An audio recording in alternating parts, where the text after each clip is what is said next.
अस्सलाम वालेकुम बच्चों, आज की इस वीडियो में सीखने वाले हैं हम लोग 3 हरफी अल्फाज। तो चलिए शुरू करते हैं।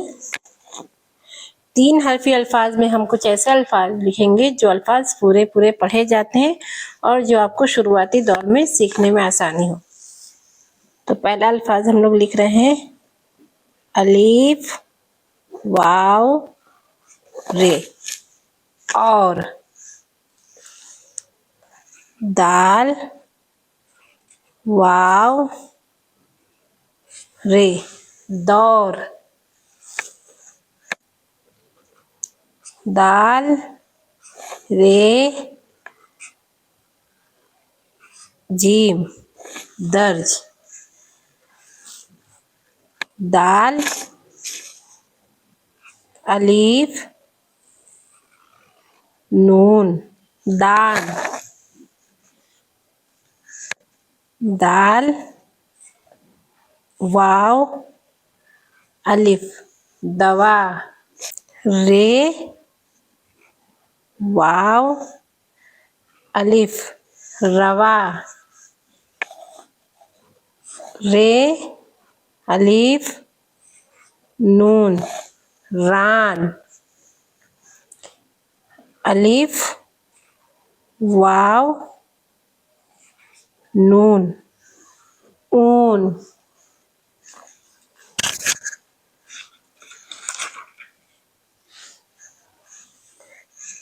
दाल अलिफ लाम दाल।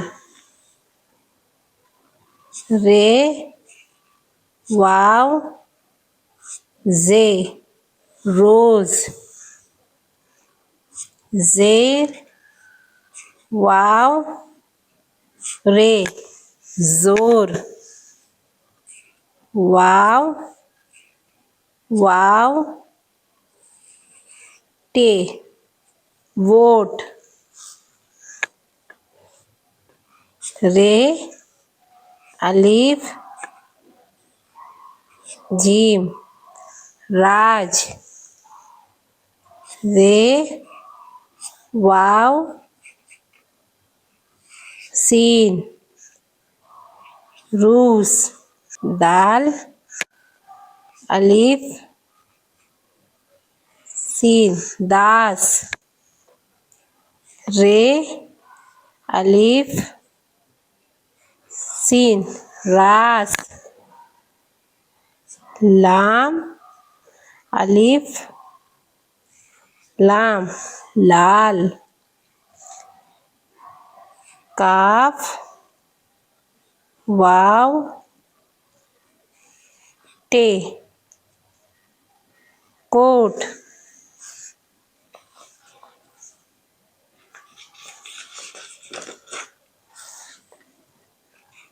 चे अलीफ रे चार। पे अलीफ नून पान। जीम अलीफ मीम जाम। शीन अलीफ मीम शाम। सीन अलीफ ते सात। बे अलीफ ते बात। काफ अलीफ जीम काज। नून अलीफ मीम नाम। आई होप कि ये वीडियो आपको पसंद आई है। पसंद आई है तो इसे लाइक करें, शेयर करें और हमारे चैनल को सब्सक्राइब करें। Thank you.